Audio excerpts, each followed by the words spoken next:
Бажаю здоров'я, шановні українці. Good health to you, fellow Ukrainians. The visit of the President of Guatemala to Kyiv took place on July the 25th, the first in all the years of our independence. And the saying is not only that we received full support from this Latin American state, but also that our relations with it are a bridge to the entire region of Latin America. Ukrainian diplomacy is gradually opening up new broad directions for our society. Central and South America, Africa, countries of the Arab world, South and Southeast Asia. Unfortunately, there was not enough attention paid to these macro regions, and this is tangible when it is necessary to accumulate support for Ukraine, in particular on international platforms.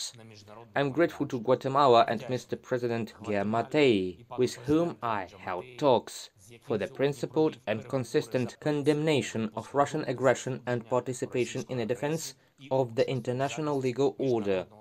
Crises created by Russia affect everyone in the world, and no one will manage to stay aside when Russia provokes chaos in the food market, in the energy markets, or simply in international relations. Following the negotiations, I am sure that Ukraine's position will be heard in Latin America.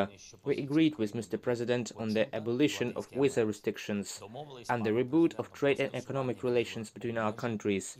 Today we saw another gas threat to Europe. Even despite the concession regarding Nord Stream turbine, Russia is not going to resume gas supplies to European countries, as it is contractually obligated to do. All this is done by Russia deliberately to make it as difficult as possible for Europeans to prepare for winter. And this is an overt gas war that Russia is waging against a united Europe. This is exactly how it should be perceived. And they don't care what will happen to the people, how they will suffer from hunger due to the blocking of ports, or from winter cold and poverty, or from occupation. These are just different forms of terror, and that's why it is necessary to hit back.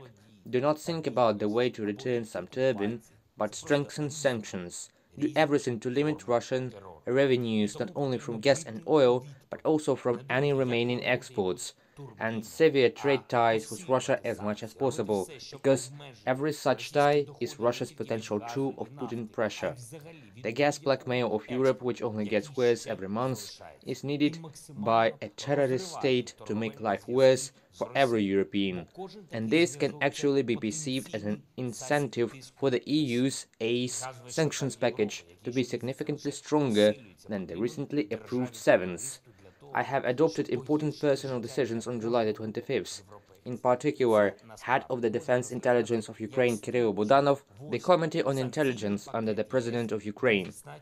Combat General Viktor Horenko has been appointed the new commander of the Special Operation Forces of the Armed Forces of Ukraine, and General Grigory Halahan was transferred to another direction, and, with the aim of updating the security service of Ukraine, was appointed the first deputy head of the Special Operations Center Alpha of the Security Service of Ukraine.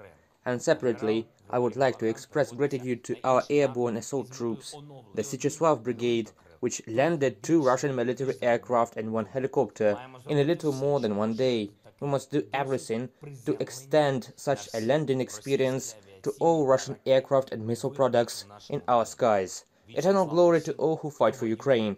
Glory to Ukraine.